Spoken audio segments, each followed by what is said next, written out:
passer à la troisième conférence. Donc, la première conférence, c'était de positionner les problèmes. La seconde, c'était déjà entrer significativement dans l'intimité des choses, c'est-à-dire les oestrogènes, le chromosome X. Et maintenant, Mustafa Chamet va entrer encore plus minutieusement dans l'intimité des choses en vous parlant d'une série de médiateurs qui dépendent aussi dans une X et qui joue un rôle très important dans tous les phénomènes de modulation. Je lui cède la parole. Merci.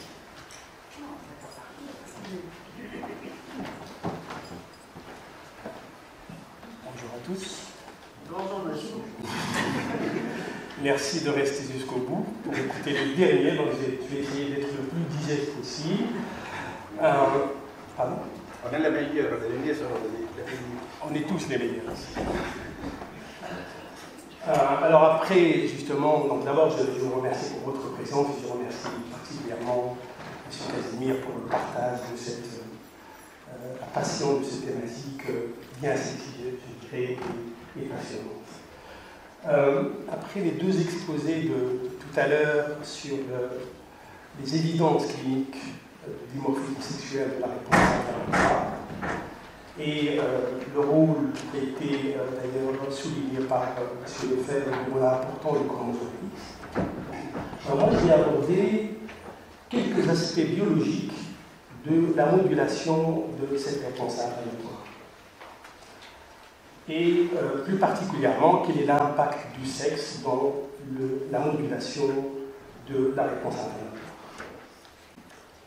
Alors évidemment, mes collègues m'ont facilité la tâche, ils ont présenté pratiquement tous les aspects, en tout cas, qui concernent ce dimorphisme sexuel de la réponse inflammatoire. Donc, ça va nous permettre de rentrer directement dans le vif du sujet. Et moi, je vais plutôt aborder les composants cellulaires, enfin les acteurs cellulaires qui sont derrière ce dimorphisme sexuel de la réponse inflammatoire. Et plus particulièrement, je vais aborder les mécanismes moléculaires, c'est-à-dire les molécules qui sont éventuellement impliquées dans ce dimorphisme sexuel de la réponse inflammatoire. Alors, comme le titre le signale, donc les micro-ARN dans la ligne de mire. Alors, micro-ARN, il y a dedans l'ARN, vous avez déjà probablement tous entendu parler de l'ARN, ne serait-ce que par le vaccin anti-Covid. Donc la fameuse copie de gène qui code pour la protéine de surface du virus, qui elle, est la clé d'entrée du virus dans la cellule, donc ce qui nous permet, nous, finalement, de synthétiser la molécule dans notre corps et donc de développer tout un mécanisme de défense contre l'infection virale. Et bien, c'est quoi les micro-ARN? Avant d'aller dans les détails des micro-ARN, je vais d'abord revenir en arrière, faire une rétrospective sur le génome humain.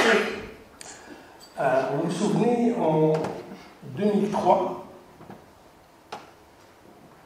donc on a révélé pour la première fois toute la séquence de notre génome humain. C'est-à-dire qu'on a révélé, tout simplement, si on considère le génome comme un texte, donc on a déchiffré pour la première fois toutes les lettres de ce texte. La grande découverte qui a fait la une d'ailleurs des journaux scientifiques et non scientifiques, c'est que seulement 2% de ce génome est codant. Ça veut dire qu'il n'y a que 2% de ce génome qui va donner naissance à de l'ARN, qui lui va donner éventuellement des protéines qui ont une fonction donnée.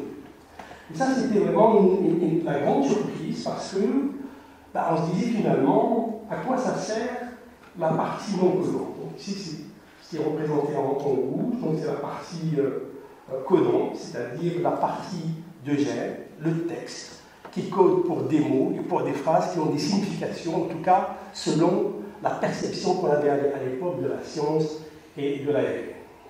Et là, c'était une grande surprise, parce qu'on se disait finalement, à quoi ça sert finalement cette partie d'ADN non codant qui est tout simplement faite de séquences répétées. Donc on a des lettres répétées sans aucun sens. On ne comprenait pas l'utilité à l'époque de cet ADN. Alors qu'il y a des séquences répétées, il y a des séquences qui n'ont aucun sens. Et donc finalement, les chercheurs se sont dit, bon, on va d'abord se pencher sur cette partie qui représente à peine 2% du génome et qui code pour environ 21 000 gènes pour décortiquer éventuellement leur fonction et voir quelle est leur implication dans tel ou tel mécanisme cellulaire. Alors, la terminologie qui a été donnée à l'époque par les anglo-saxons, on appelait ça le junk DNA. Ça veut dire tout simplement l'ADN poubelle.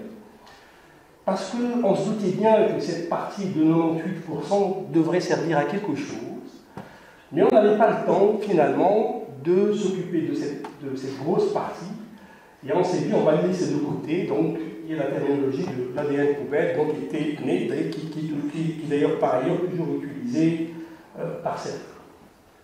Alors il a fallu attendre 2012, avec le fameux projet ENCODE, qui est mené par un consortium de laboratoires, pour essayer de décortiquer cette fois-ci tout le génome humain. Donc on a analysé pratiquement 1640 génomes qui sont extraits d'une centaine de tissus.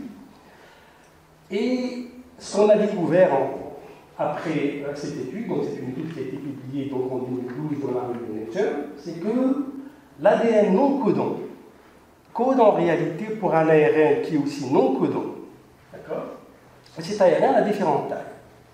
Il y a des longs, des courts et des très courts, ce qu'on appelle dans le jargon anglophone. Donc les longs, on les appelle les LNRNA, non-coding RNA. Les moyens, enfin les moyennement courts s'appellent les short RNA, sRNA. Et les derniers s'appellent les micro-ARN. Ce sont des petites molécules d'ARN, donc qui ne codent pas, pour des protéines, et qui font à peu près une vingtaine de lettres, donc une vingtaine de nucléotides. Et donc c'était effectivement une grande découverte, c'est de dire finalement, cet ARN non codant devrait certainement servir à quelque chose.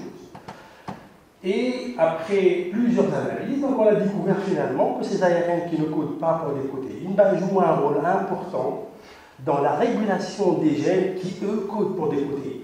Donc finalement, les fameux 21 000 gènes que vous voyez ici, hein, de la partie non codante, qui représente à peine 1,5%, elle est régulée par tout cet ensemble, pas la totalité, mais en tout cas tout l'ensemble des ARN non codants qui, eux, vont jouer le rôle de régulation de l'expression des gènes. Alors, ceci a fait évidemment la une aussi de plusieurs journaux, dont le fameux journal Nature, où on commence à se dire, finalement, on n'est pas les 2%, we are the 98%. Finalement, le secret peut-être qu'il est dans la partie non codante, elle doit certainement servir à quelque chose. Alors évidemment, on a sorti le fameux mot, le junk DNA as an evolutionary force, donc c'est plutôt une force dans l'évolution. Et évidemment, il y avait même des revues parascientifiques qui parlaient effectivement que les généticiens finalement ont sorti l'ADN de la poubelle, donc DNA Arts, et finalement, ce n'est pas un dépotoir, c'est bien un chantier immense. Il y a du travail. Absolument. Mais on a commencé déjà depuis 2012, donc finalement, la science a bien avancé. Alors, pour simplifier maintenant le rôle des micro-ARN, j'ai illustré ici une cellule avec de l'ADN qui est souvent représenté sous forme de filament en double brin. D'accord ? Eh bien, ce gène, c'est l'ADN, contient plusieurs gènes, et chaque gène va donner naissance à l'ARN, qu'on appelle l'ARN messager. C'est l'équivalent de l'ARN que vous avez dans le Covid, mais celui-ci provient plutôt du virus. Et cet ARN va coder pour une protéine, donc c'est un gène qui est codant. C'est la situation tout à fait normale que l'on connaît depuis qu'on a découvert finalement la génétique et l'ADN de cet ARN, etc. ce que l'on sait maintenant, c'est qu'en plus de la synthèse de cet ARN messager, c'est-à-dire les copies de gènes, on a en même temps la synthèse de toute une famille de micro-ARN qui vont jouer le rôle de régulation de l'expression des gènes. C'est-à-dire que vous avez une série de micro-ARN qui vont venir se fixer sur l'ARN messager dans une région bien spécifique, donc de façon spécifique à un ARN. Et cette fixation va bloquer la synthèse de la protéine. Donc finalement, ces micro-ARN qui ne codaient pas, finalement, sont des maîtres de jeu. Ils régulent plusieurs ARN, donc ils régulent plusieurs gènes. Alors, on considère maintenant, d'après ce qui a été fait jusqu'à maintenant, qu'environ 60% de gènes humains sont régulés par ces micro-ARN. Donc, ils jouent un rôle extrêmement important dans l'expression de ces gènes et donc dans la naissance, dans la production de ces protéines.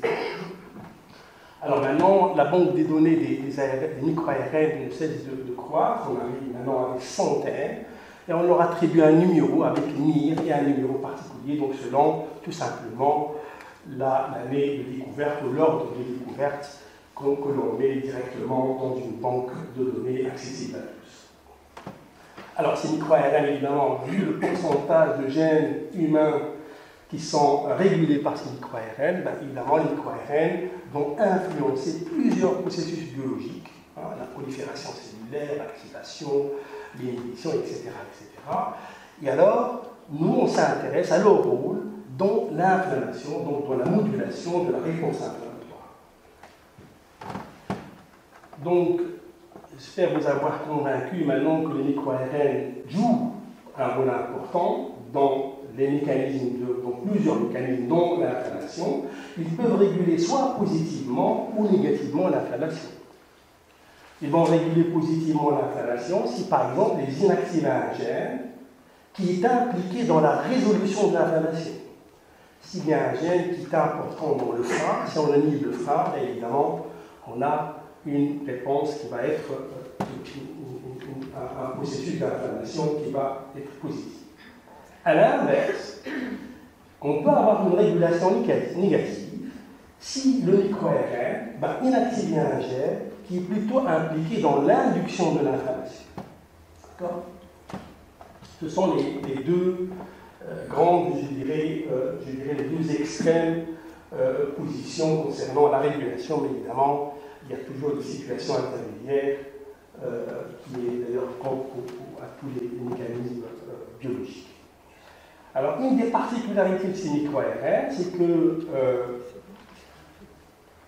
ils exercent non seulement leur fonction dans les cellules dans lesquelles ils sont produits, mais ils peuvent être exportés vers d'autres cellules. Donc finalement, les micro-ARN vont agir à l'intérieur de la cellule qui les a produits, mais ils peuvent être exportés via toute une série de vésicules qu'on appelle les exosomes. Donc ils vont être sécrétés dans les liquides biologiques, donc on peut les retrouver dans le sang par exemple, donc on peut les détecter, les déceler dans le sang, et donc être captés par des cellules réceptrices. Ils vont faire exactement le même boulot que le boulot qu'ils font dans la cellule qui les a produits au départ. Donc finalement, ils revêtent une importance capitale, une sorte de médiateur de communication et de régulation de façon très fine des processus en ce qui nous concerne de l'inflammation, évidemment, il y a plusieurs processus impliqués. Alors, maintenant, après ces quelques mots sur le micro-ARN, quel est finalement l'impact du sexe dans l'expression de ce micro-ARN? Parce que c'est ça la thématique qui nous intéresse. Comment le sexe impacte finalement le dimorphisme sexuel de la réponse inflammatoire? Est-ce que les micro-ARN jouent un rôle ou pas dans ce processus? Comme vous l'a expliqué M. Lefebvre, alors le chromosome X, il contient plusieurs gènes importants dans l'immunité, mais pas uniquement. Donc je n'ai pas cité ici les gènes de l'immunité, mais il a parlé de plusieurs gènes comme le FOXP3 de la régulation, etc., etc. Mais comme ici je vais parler principalement de micro-ARN, le chromosome X, il est très riche en micro-ARN. Et voici un schéma qui illustre un peu cet important. Donc, par rapport au chromosome Y, le chromosome X contient une centaine de micro-ARN, et ça représente à peu près 10% des micro-ARN totaux de l'organisme. Donc, les micro-ARN, finalement, de par leur fréquence dans le chromosome X, certainement, ils ont un rôle, et c'est certainement un rôle important dans le dimorphisme sexuel de la réponse inflammatoire. Alors, je parle de la réponse inflammatoire, évidemment, parce que je spécifie uniquement les micro-ARN qui nous intéressent dans le processus d'inflammation. Donc, vous voyez bien que j'ai cité une dizaine, mais en réalité, il y a une centaine de micro-ARN. Alors, ce que vous a expliqué ici tout à l'heure M. Lefebvre, c'est qu'un des deux chromosomes X est inactivé, donc chez les femelles, donc soit le chromosome paternel ou le chromosome maternel. Ceci pour une histoire de compensation de dosage. Mais ce qu'on a remarqué, il y a une étude qui a révélé que finalement, que cette inactivation est incomplète, c'est ce qu'il a expliqué tout à l'heure. Et donc, de ce fait, on s'est posé la question, est-ce que le fait qu'il y ait cette inactivation incomplète du chromosome X, est-ce que cela toucherait éventuellement les micro-ARN? Autrement dit, est-ce que chez les femelles, on va retrouver une surproduction des micro-ARN par rapport aux mâles?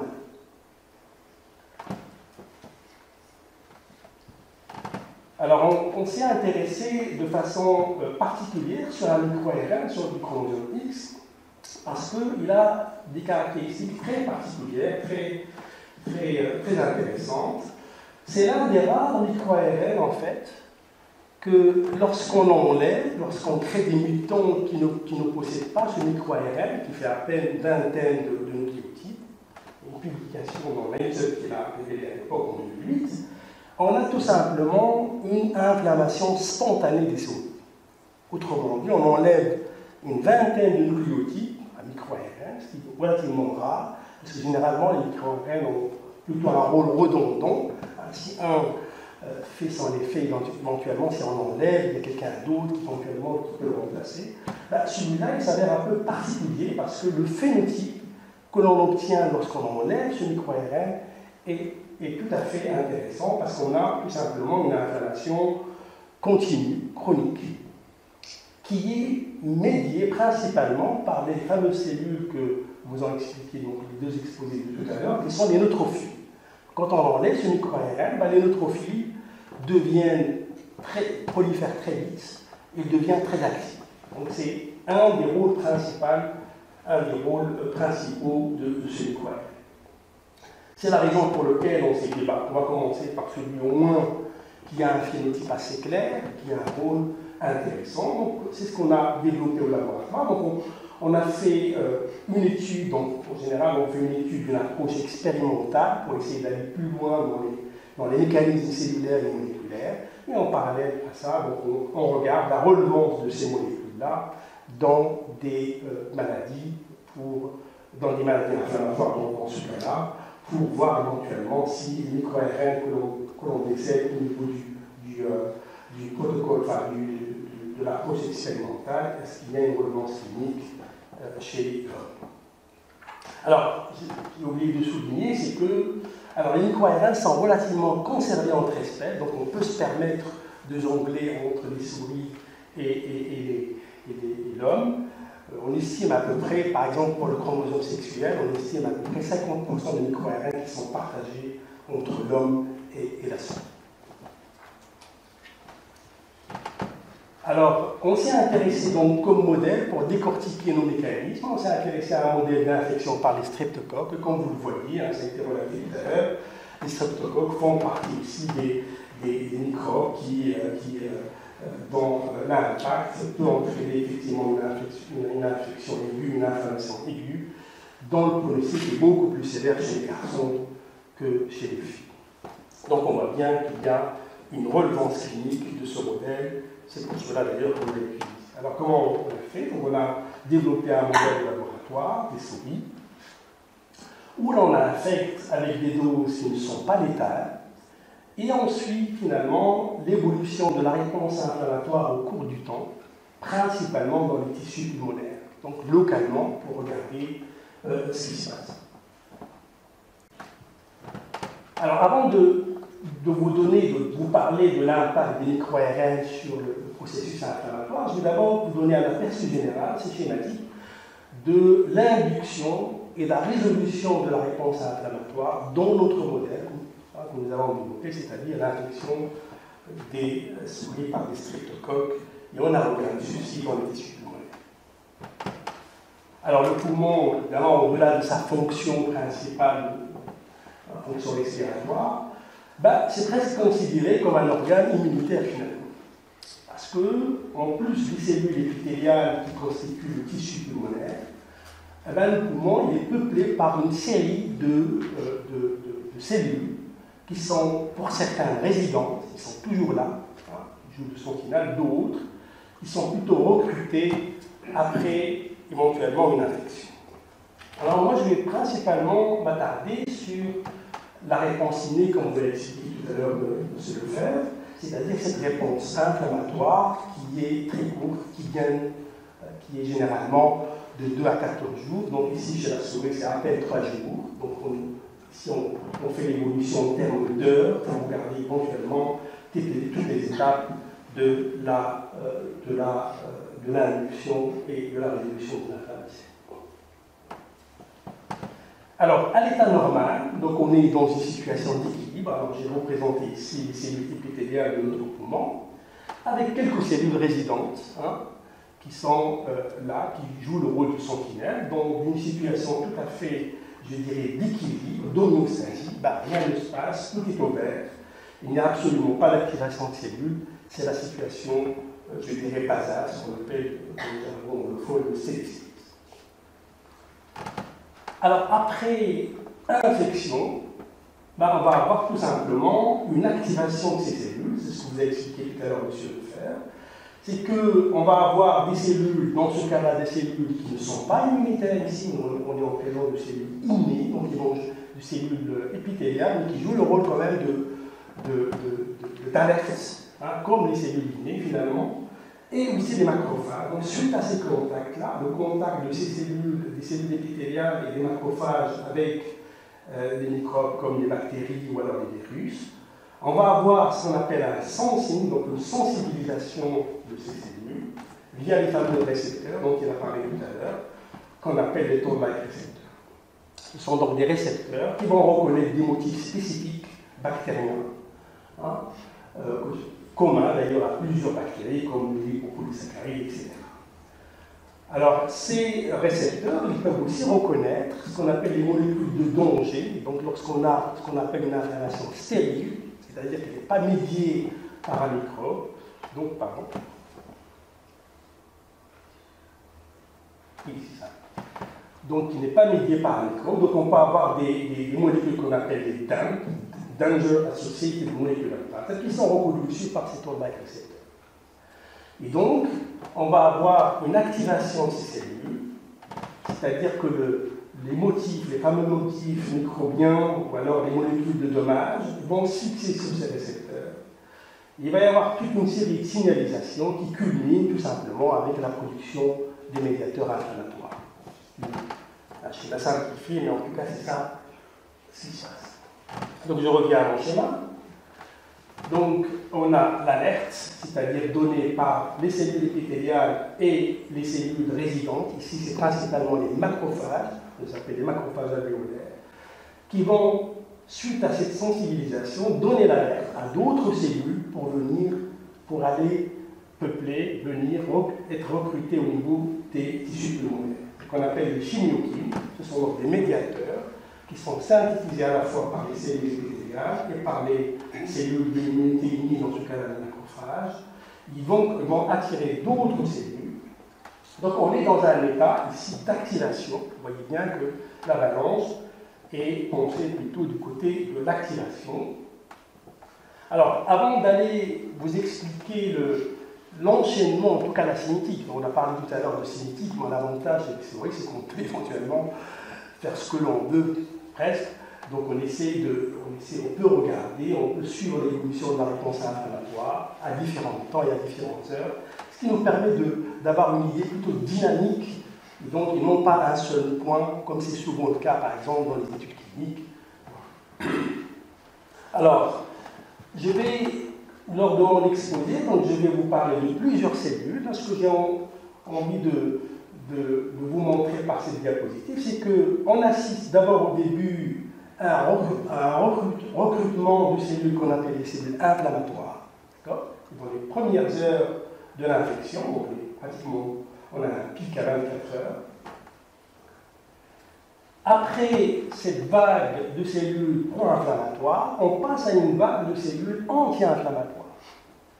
Alors, et ce qui est intéressant finalement dans ce switch de ce phénotype pro-inflammatoire vers le phénotype anti-inflammatoire, en tout cas dans l'immunité innée, dans l'inflammation innée, c'est que ce sont le même type de cellules qui étaient auparavant pro-inflammatoires, qui vont changer de phénotype et qui vont devenir éventuellement anti-inflammatoires. Donc c'est exactement les mêmes, avec quelques petites différences, mais on a ce qu'on appelle un switch régulé de façon spécifique selon la perception qu'a les cellules dans l'environnement, c'est-à-dire l'environnement cytokinique, mais pas que ça, il y a aussi l'implication de plusieurs molécules dans le microRNA. Alors la première cellule qui arrive, donc c'est un travail qui a été fait par Denis Maud qui est présente ici dans la salle, donc c'est dans le cadre de sa thèse de doctorat. Donc on a mis au point d'abord le modèle expérimental pour suivre l'évolution de cette réponse inflammatoire. Et vous voyez bien que les premières cellules qui sont recrutées, ce sont les neutrophiles, les fameuses soldats dont le rôle principal, c'est de phagocyter le microbe, donc phagocyter les bactéries, d'accord ? C'est ça le rôle essentiel. Et en même temps, donner l'alerte à d'autres cellules pour venir à l'aide, pour éventuellement contrôler l'invasion microbienne. Et vous voyez bien qu'on a un pic, donc, à 6 heures, et qui diminue par la suite de façon progressive. La particularité de ces cellules, c'est qu'ils se traitent, comme je viens de le dire, donc des cytokines inflammatoires de toutes sortes, des chemokines, des cytokines, et ils ont une autre particularité, c'est qu'ils peuvent non seulement digérer les microbes à l'intérieur de la cellule, mais ils peuvent aussi le tuer de l'extérieur. C'est-à-dire tout simplement en prolongeant des filaments, donc on appelle ça le NET, le neutrophile extracellular effect, donc c'est le phénomène, on appelle ça le phénomène de nettose. C'est une sorte de piège pour tout simplement tuer des bactéries à l'extérieur, tout simplement en les piégeant via ces filaments et aussi en les dégradant via des enzymes qui sont les DNAs, les protéases, etc., qui vont dégrader la composition, enfin, les composants des microbes. Alors évidemment, si cette inflammation continue, vous voyez bien qu'ici, les neutrophiles, ils font leur boulot, donc ils dégradent évidemment les microbes, etc., mais ils peuvent aussi avoir des dommages collatéraux.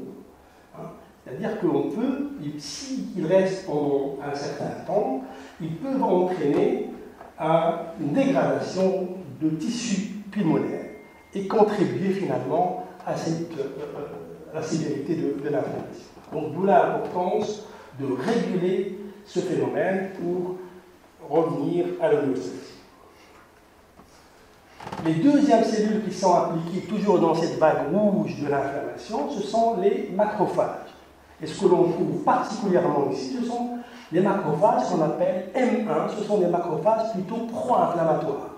Donc ce sont eux qui vont jouer le rôle dans les premières heures, ou les premiers jours de l'infection dans notre cas, qui vont aussi phagocyter les microbes et jouer éventuellement le rôle d'alerte, donc envoyer des signaux à d'autres cellules pour venir rejoindre la bactérie.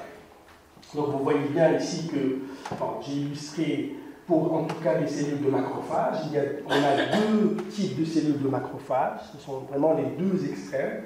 On a des macrophages pro-inflammatoires et des macrophages anti-inflammatoires. Ce que l'on voit au début de l'infection, ce sont principalement ces macrophages pro-inflammatoires qui font donc ce boulot de l'alerte et de la phagocytose des micro-organismes. Les dernières cellules de l'immunité innée qui sont impliquées, mais il n'y a pas que ça, mais ce sont les cellules majeures, ce sont les neutrophiles. Alors pareil, donc on a différentes populations de les monocytes. Alors, on a différentes populations de monocytes. Là, je représente les deux extrêmes. On a une sous-population qui est plutôt pro-inflammatoire et une deuxième population qui est plutôt anti-inflammatoire. Et on peut les reconnaître via des récepteurs spécifiques, via des marqueurs que l'on fait d'ailleurs par des techniques de FACS, comme vous l'avez expliqué tout à l'heure, monsieur Lefebvre. Alors, pour cette première vague, donc on voit effectivement une augmentation de cette population de monocytes pro-inflammatoires qui vont jouer exactement le même rôle que les macrophages et les neutrophiles. Et donc tout ça, finalement, ces agglomérats de cellules, va entraîner une augmentation, évidemment, de la production des cytokines inflammatoires. Donc, quand on dose ces cytokines, vous voyez bien qu'on a souvent un pic à 6 heures, qui coïncide finalement avec la présence de toutes ces cellules au niveau du tissu pulmonaire. Alors, j'ai oublié de mentionner que tout ce dosage est fait localement, donc il n'y a pas de dosage dans le sang, on essaie de regarder ce qui se passe localement. Donc on a une inflammation, comme vous voyez, qui correspond parfaitement, qui match en tout cas le recrutement de toutes ces cellules. Alors, comme je l'ai dit tout à l'heure, si tout va bien, normalement, l'évolution positive, c'est que tout doit rentrer dans l'ordre. Donc on doit normalement activer un phénomène de suppression qui va compenser l'activation et on rentre finalement dans un état d'équilibre, l'état d'équilibre classique qui est d'ailleurs l'évolution positive de toute infection. Le scénario qui n'est pas évidemment souhaitable, c'est celui-là, c'est soit l'inflammation reste, voire même augmente de façon crescendo pendant longtemps, donc c'est ce qu'on a, et c'est ce que l'on observe d'ailleurs, je vous l'ai expliqué M. Casimir tout à l'heure, dans le cas du Covid par exemple, c'est cette situation que l'on a, on a une inflammation aiguë avec la fameuse choc des cytokines, et c'est ça finalement qui conduit à la létalité beaucoup plus que la virulence du virus lui-même. L'autre situation qui est négative, c'est finalement que la balance va carrément vers la suppression. C'est-à-dire que dans certaines situations, comme dans les sepsis par exemple, les infections de sang, on peut passer d'une hyperactivation vers un état d'immunosuppression, où finalement le système immunitaire ne sait plus rien faire. Et il est plutôt dans ce cas de figure. C'est létal alors? Absolument, c'est létal, parce que finalement... Létal, mortel. Létal, mortel. Oui, c'est létal, c'est ce que vous dites. Oui, oui, tout à fait. Donc c'est létal parce que tout simplement, lorsqu'on a un déficit immunitaire, finalement, c'est le pathogène qui prend le dessus, qui se multiplie, il n'y a aucun contrôle.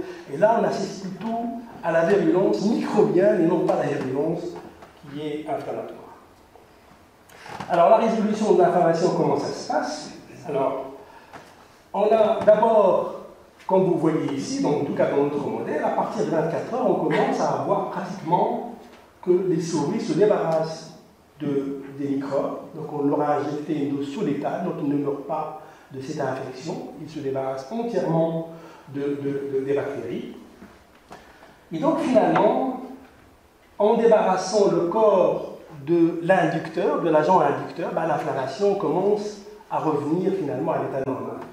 Donc la première, je dirais, fonction de l'inflammation, c'est d'éliminer les microbes pour éventuellement éliminer l'inducteur principal de toute cette cascade bactérienne. Donc on le voit bien que cette partie-là, donc cette diminution microbienne, elle coïncide avec une diminution drastique de l'inflammation.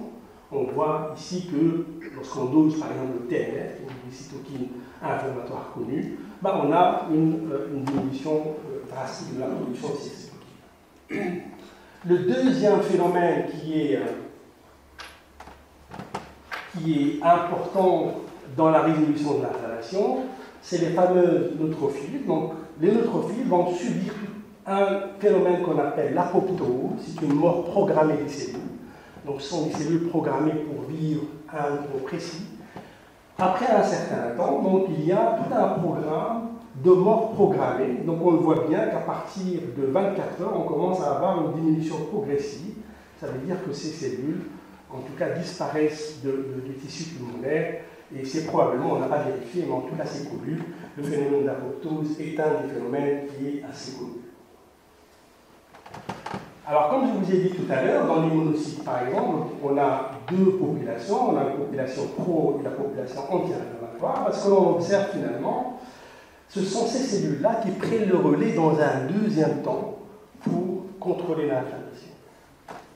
C'est ce qu'on voit ici au fur et à mesure. Vous voyez bien qu'ils ont une apparition tardive, et ce sont ces cellules qui, elles, vont sécréter d'autres cytokines qui sont anti-inflammatoires, notamment les 10, les TGF-bêta. Là, dans le cadre de l'immunité innée, ce sont les cytokines qui jouent un rôle important dans ce phénomène de frein.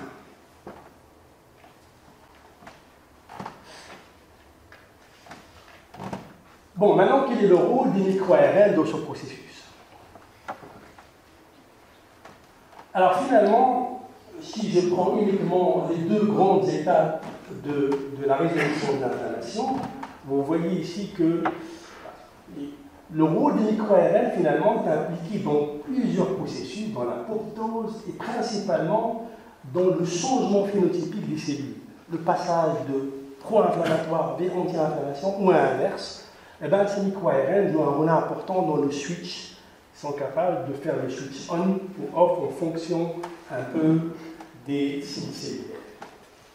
Notre micro-ARN 223, ce qu'on a vu, c'est qu'il est sécrété de façon dès le début, donc dès 3 heures après l'infection, il commence à être accumulé dans les tissus, où finalement il reste à l'état stable. Donc on a dosé jusqu'à 48 heures, et on voit bien que ce micro-ARN est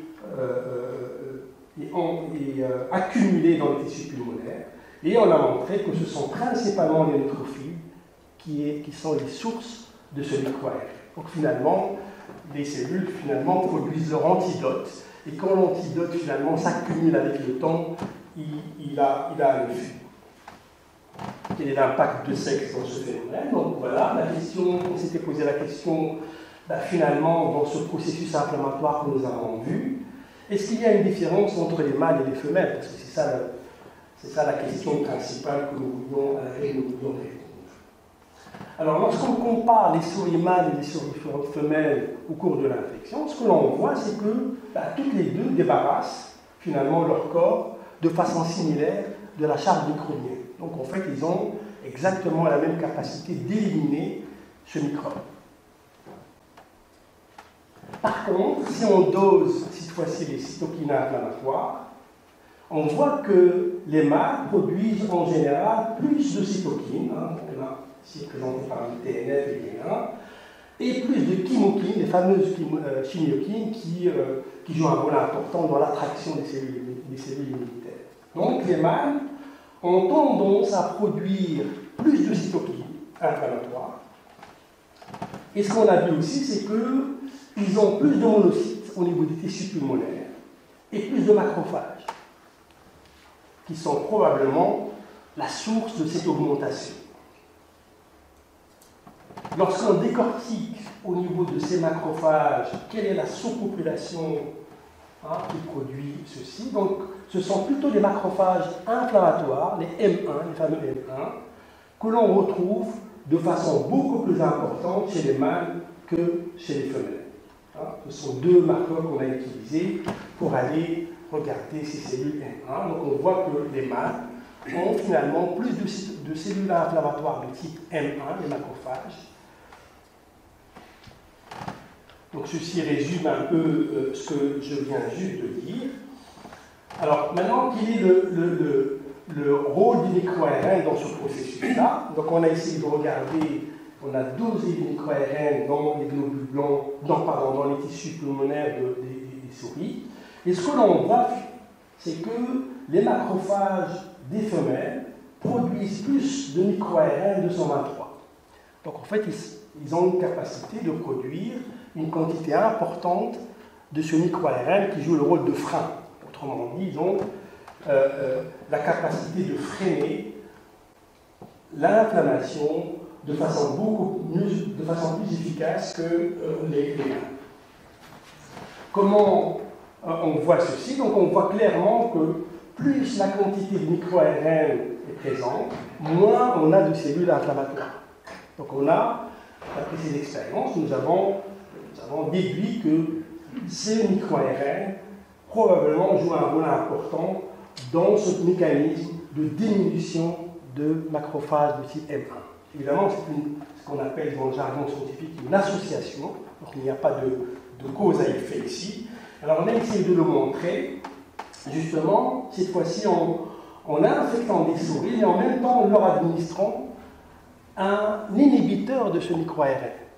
Donc autrement dit, donc on leur administre finalement un inhibiteur qui va inhiber le frein pour voir finalement si on enlève le frein, est-ce que l'inflammation reprend ou pas. Donc vous voyez ici que notre modèle fonctionne bien, parce que lorsqu'on injecte un inhibiteur, on voit bien que chez les souris, on a une diminution de ce micro-ARN, qu'on appelle le micro-ARN 223.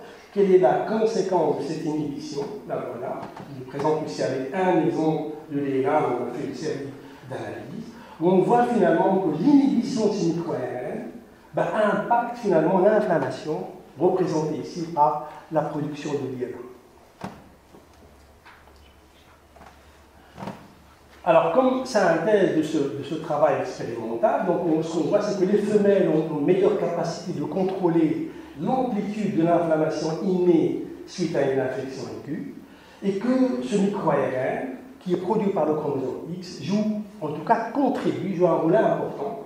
Et il y a d'ailleurs des travaux qui ont conforté nos résultats, qui vont dans le même sens, où vous voyez finalement que ce micro-ARN 223, il va transformer les cellules macrophages pro-inflammatoires vers des macrophages anti-inflammatoires. Donc c'est une sorte de frein qui a été d'ailleurs maintenant, comme je viens de le dire maintenant, confirmé dans différents modèles, pas uniquement le modèle d'infection. Alors, nous essayons en parallèle de regarder quelle est la relevance de nos observations dans le modèle expérimental, dans les modèles cliniques. Alors, ce que nous faisons, c'est qu'on essaie de regarder, là on l'a expliqué ce matin, donc les inflammations aiguës, c'est-à-dire les infections aiguës qui engendrent une inflammation aiguë, ou alors des inflammations chroniques comme la mucoviscidose. Ce que je vais vous présenter maintenant, ce sont les derniers résultats qui viennent d'être publiés concernant quelques données sur le rôle des micro-ARN, et cette fois-ci dans l'inflammation chronique de la mucoviscidose. Alors rapidement, donc, ça a été déjà relaté, dans la mucoviscidose, ce sont plutôt les filles qui ont un pronostic sévère. C'est l'inverse des inflammations aiguës. Et on a essayé de regarder quel est le profil des micro-ARN, principalement celui au chromosome X, et quelle association possible avec le processus inflammatoire. Alors on a fait toute une série d'analyses, donc je regarde mon chromosome, on a essayé de doser toutes ces cellules, toutes ces micro-ARN, dans les globules blancs des patients, évidemment à un temps donné. Donc je représente ici un exemple de résultat. Ce que l'on voit, c'est particulièrement ce micro-ARN qui est intéressant. On a vu que ce micro-ARN, il est cette fois-ci surexprimé chez les filles, par rapport aux garçons, contrairement aux autres. Ici, vous voyez bien que notre micro-ARN 223, qui était intéressant dans l'inflammation aiguë, finalement ici, il n'est pas produit. Donc c'est principalement celui-là qui est produit. On a dosé une série de cytokines, donc une vingtaine de cytokines. Ce que l'on a vu particulièrement, c'est une augmentation significative d'une cytokine pro-inflammatoire chez les filles par rapport aux garçons. Et ce qui est intéressant, c'est qu'on a une corrélation positive entre cette expression de cytokines inflammatoires et la production de notre micro-ARN 221, ce qui suggère un rôle plutôt pro-inflammatoire de ces micro-ARN. Ceci a été d'ailleurs confirmé illustré dans d'autres études. Donc ceci résume un peu la situation que l'on a vue de façon très brève dans la mucoviscidose. Donc là, dans l'inflammation chronique, finalement, les filles sont désavantagées avec la surproduction de micro-ARN liée au chromosome X, qui favorise le processus inflammatoire comme le micro-ARN 221. Alors, je vous ai dit là maintenant qu'il y a une corrélation positive entre le micro-ARN 221 et l'inflammation. Il y a des études récentes qui vont aussi dans ce sens-là et qui montrent finalement que le MIR221, il a l'effet inverse de MIR223. Il va plutôt essayer de pencher la balance vers les cellules pro-inflammatoires. Donc il y a des études qui ont montré, évidemment c'est des études in vitro, mais ils ont quand même leur importance, parce que le système in vitro, quand c'est bien contrôlé, ça permet au moins de voir l'effet d'une molécule, mais évidemment ça ne prend pas le contexte de l'in vivo, qui est beaucoup plus compliqué, évidemment, avec l'intervention de plusieurs molécules. Alors, dans ma dernière partie, donc en 2-3 dias, je vais juste vous présenter quelques perspectives concernant l'utilisation de ces micro-ARN dans les applications cliniques. Alors, évidemment, leur découverte, comme je l'ai dit tout à l'heure, c'est assez récent, donc ça date d'il y a quelques années, mais n'empêche que leur utilisation est de plus en plus importante en clinique. Donc, l'avantage, c'est que ce sont des micro-ARN que l'on peut doser dans le sang, comme les paramètres classiques, et ils ont aussi une particularité, c'est qu'ils sont stables, on peut les détecter sans problème, donc puisqu'ils sont protégés généralement dans les fameuses vésicules, les exosomes qui vont protéger les ARN de dégradation. L'utilisation qui est fréquente, en tout cas, ils sont utilisés d'abord comme biomarqueurs maintenant, donc on voit bien que l'utilisation de ces micro-ARN, en tout cas, que ce soit les essais cliniques ou alors l'utilisation finale, devient de plus en plus importante. Et c'est principalement dans le cancer où on a une utilisation assez avancée. On les utilise maintenant pour classer les cancers, les types de cancers, voire même voir l'origine éventuellement éventuelle du cancer. Donc il y a toute une série maintenant, comme vous voyez, des panels. C'est-à-dire qu'on va détecter pas un seul, mais une série de micro-ARN pour aller vers une situation particulière.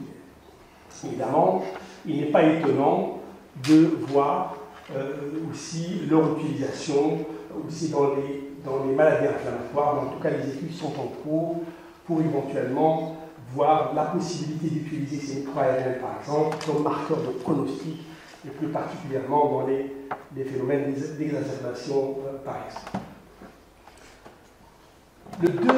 La deuxième application qui est utilisée de plus en plus, c'est les applications thérapeutiques. Alors l'avantage de ces micro-ARN, c'est que non seulement on va switcher le gène cible on-off, mais on peut régler en quelque sorte la lumière, on peut régler la lampe, donc on peut éventuellement augmenter ou diminuer sans pour autant diminuer complètement l'expression du gène, et ceci peut éventuellement s'avérer intéressant dans certaines situations. Alors il y a différentes stratégies. C'est soit on va restaurer un micro-ARN qui est défaillant, donc on va faire un micro-ARN synthétique que l'on va injecter dans les cellules en question, ou l'inverse. Si par exemple il y a un ARN, un micro-ARN qui est surexprimé, mais celui-là il a beaucoup de désavantages, donc ce qu'on va faire, on va l'inhiber par un micro-ARN qu'on appelle un antagonide, c'est-à-dire un inhibiteur de micro-ARN. Alors il y a plusieurs essais thérapeutiques qui sont en cours, vous voyez bien que ça commence, donc ça progresse. Et l'utilisation maintenant, donc il y a des essais cliniques en phase 1, en phase 2, principalement dans certains lymphomes, et plus particulièrement pour le contrôle de l'hépatite C. Vous voyez qu'il y a déjà des études qui sont assez avancées et qui essaient de contrôler la réplication virale en synthétisant les micro-ARN qui vont cibler le virus et le bloquer. Alors le grand défi, évidemment, comme d'ailleurs pour ça a été le cas du vaccin Covid, c'est que les ARN en général, ce sont des molécules très fragiles, donc si on les laisse, je dirais, à nu, sans protection, ils peuvent être dégradés facilement. Et c'est pour ça d'ailleurs que, juste à titre anecdotique, la première fois qu'on a montré qu'un ARN peut être intéressant comme molécule de vaccination, ça remonte à 1994. Il y avait un papier dans Nature qui a montré pour la première fois que lorsqu'on injecte un ARN à une souris, elle est capable de produire une protéine et éventuellement de développer une réponse immunitaire. Et donc tout le processus entre 1994 jusqu'à l'apparition du Covid, c'était ça en quelque sorte, c'est comment stabiliser cet ARN. Et donc il y avait d'abord des études qui étaient centralisées principalement dans le cancer, et d'ailleurs les fameux couples qui a mis au point le vaccin à ARN, ils travaillaient depuis des années sur de l'ARN pour une thérapie de cancer. Et lorsque l'épidémie du Covid est apparue, il a tout simplement switché l'intérêt. Il a appliqué exactement ce qu'il faisait depuis des années sur le cancer pour les faire sur l'ARN la fameuse clé du virus. Et donc c'est les défis là rencontrés par les chercheurs, c'est le conditionnement, la protection de ces micro-ARN, ou alors de l'ARN du coup, pour essayer de le faire acheminer vers la cible en question. Alors, est-ce qu'on peut demain espérer avoir un traitement différent entre les mâles et les femelles? En tout cas, dans l'évolution que l'on a maintenant de la médecine personnalisée, donc ceci rentre parfaitement dans ce cadre-là, on peut demain avoir facilement tout un panel de gènes à inhiber spécifiquement chez la femme et inversement chez l'homme. Et dans ce cas-là, on va avoir tout simplement une stratégie qui est ciblée, c'est-à-dire un panel de micro-ARN qui ont le même effet dans une pathologie précise et pour un type de cellule particulier. Mais en tout cas, les recherches sont assez avancent dans ce sens. Voilà, donc j'ai fini. Et voilà, je voudrais remercier ici donc, toutes les personnes, notamment donc, le groupe à inflammation du laboratoire de pédiatrie, et avec évidemment tous les collègues cliniciens à l'UD, notamment le docteur Laurent Saint-Sens et le collègue aussi de Sciences Anno qui nous ont aidés dans la mise en place de ce modèle expérimental. Et évidemment, donc, tout ce travail-là, pratiquement, c'est le fruit de toute des années de Maud, donc elle qui va présenter sa thèse après-demain, c'est ça? Mardi. Voilà. Je vous remercie.